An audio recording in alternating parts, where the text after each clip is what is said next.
So back when I started playing Airsoft, I was actually looking for a paintball club because two of my brothers used to play paintball with a paintball club. Really enjoyed it. Some of the guns in that were really cool looking. So that was what I was looking for. I couldn't find any sort of active clubs in Christchurch, or at least from memory I couldn't. It sort of wasn't one of those things where there was hundreds of results coming through on Google. But one thing that did sort of pop up was Airsoft, and I didn't know what Airsoft was at that point, so I started looking into it. Watched some videos on YouTube, had a look at a couple of websites and forums for clubs, and thought, hey, this actually looks really cool. These guys are dressing up in like full military gear, or as cops, civilians, you name it. They just had all the cool vests, and the guns looked a lot more realistic than the paintball ones because they didn't have that stupid little thing on the top of them. So I decided to reach out to one of the local clubs to see if I could go and join them for their upcoming game day. They were pretty keen on it. Unfortunately, that one got cancelled because of I think it was low numbers. There was only like 4 people, including myself, that had put their name down to play. So they had sort of contacted me on the Saturday that we were due to play, or the Sunday, one of the two, and said they've had to cancel the game. They were really apologetic for it. I was naturally really excited about going to Airsoft and being able to play my first game, so I was gutted. But I knew that there was other options in Christchurch through my research, so I reached out to another one. They had a I-100 number to call, so that was even better. So I rang them and said, hey, you guys open today? They were open today, so I went along. Really, really enjoyed that first day too. I only had a Springer MP5 where other people had, I think it was mostly AEGs. I don't think there was any HPAs or anything. There probably was, but I was a noob then. I didn't even know what I was doing. So yeah, that was how I sort of found Airsoft.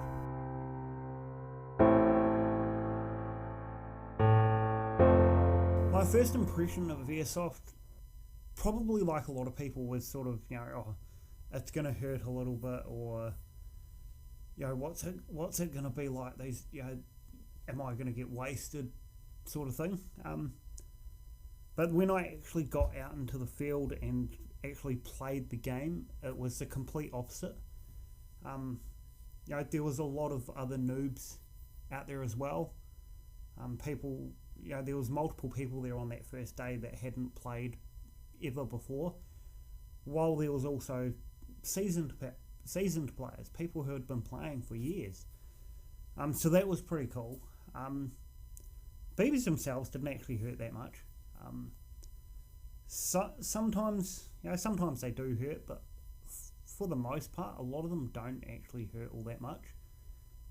They can sound really intimidating when they're going up against like a tin wall, or even some of the wooden walls in buildings. But for the most part, they don't really sort of hurt too bad. You will get the odd one that stings like a bitch, but generally speaking, they don't hurt too bad. I actually find getting shot in the fingers hurts more than anything. I think that's because it's more bone on bone, as opposed to sort of hitting a bit of flesh on your arm. The overall sort of game impression was really good. It was a lot more. There was a lot more strategy that you needed than like what you do playing, a video game where it's telling you how to do the mission. It tells you where you need to go. It tells you how to do it. With these first Airsoft games, it was like you didn't have that. It was a team deathmatch. You go and shoot the other players. You don't know how you're going to do it, but you're just going to try your best at doing it. And even with some of the milsims that I've done since then, or just some of the other clubs that I've gone and played with, there's a lot more strategy and thinking to it, because you don't have some little prompt coming up on the bottom of your screen or hints in that telling you, oh, you actually need to go that way to capture your objective. You've got to figure it out. So that's really cool. I like that aspect of it over video games because you've actually got to do all the work yourself. There's nothing prompting you to do it. You've just got to go and do it.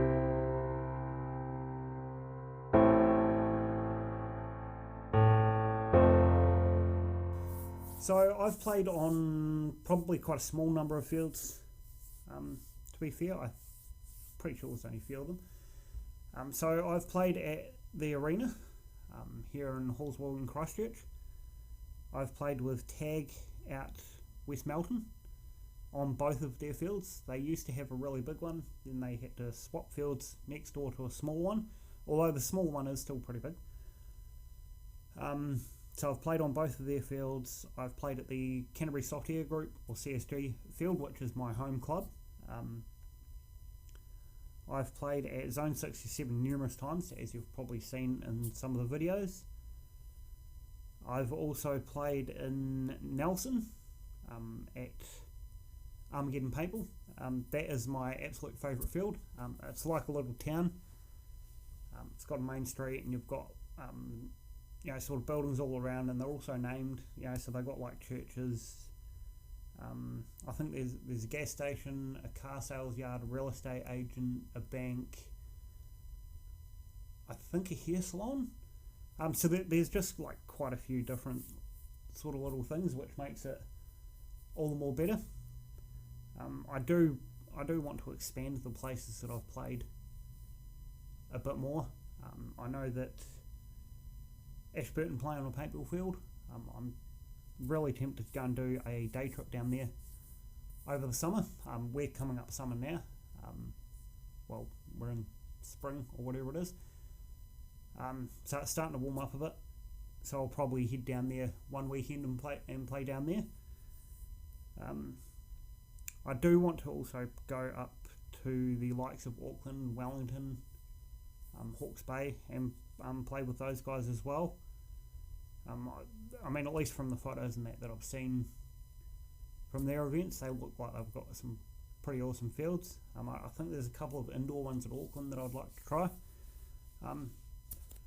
Watch your space and maybe it will happen one day.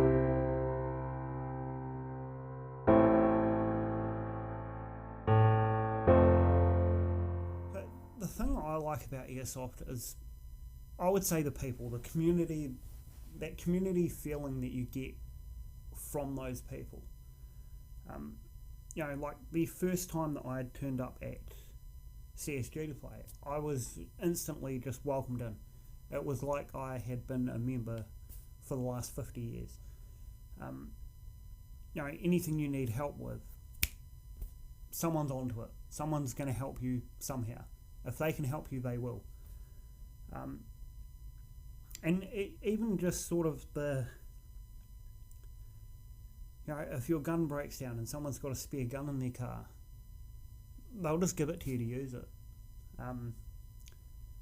All those sort of little things like that make it such a good community, and people are constantly sort of, oh, you need another tappet plate, or you want a longer barrel, here, have this one. This one's a spare one that's just been sitting in the garage. That kind of thing is really cool. I think I've sort of seen that probably at every single club that I've gone and played at. Just everyone is in it together. If someone needs something, someone needs help, someone needs a hand to fix their gun, someone else will just do it. You may have never met them before. They'll help you out if they can. It's really awesome, and I hope that part of it never goes away. Fond memories and stories. Catching up on the what I like about Airsoft and the community part of it. One of the probably standout kind of moments for me was when I brought my wife along to play a game. It was her first ever game. She was nervous as hell, as probably a lot of people are on their first game. So she came along, we got her a rental, we got her set up with that. She had the iPro, face mask and everything like that. She didn't have a vest or anything, she just had sort of clothes that were on her back. And some guy that I hadn't even met this guy before, comes up to her and says, "Oh, do you want a vest? I've got a spare vest. Do you want to have a vest?" So naturally she said, "Yeah." A little bit of added protection was going to be all good. So she takes the vest. She goes and plays games throughout the day. Absolutely had a blast. Come the end of the day, when we're all packing up and talking shit about the cool shots that we got during the day and whatnot, I said to her, we'll go and find the guy that gave you the vest and we'll return it to him and just say a big thank you. I couldn't remember what this guy looked like. Fortunately, she did. So we're walking along the row of cars and she points him out. It's like, "Oh, let's go and thank him." And she goes to give it back and say, "Hey, thank you for letting me borrow that." And he turns around and said, "Oh no, you keep it." It was as simple as that. He just gave her a vest for the hell of it. No reason, didn't ask for anything in return. It was one of those sort of a bit of a mind-blowing and breathtaking kind of thing. To just have someone I haven't even met before just turn around and offer her to keep the vest just because. It was pretty awesome. Another one of my fondest memories would be one of the guys from my club. When we went up to the Nelson Int Club in 2023, I think it was. I think it was something like that. I might be wrong, but I'm pretty sure it was then. It might have been a bit earlier. Might have been a couple of years earlier. So at the time, my club knew at the time that I had,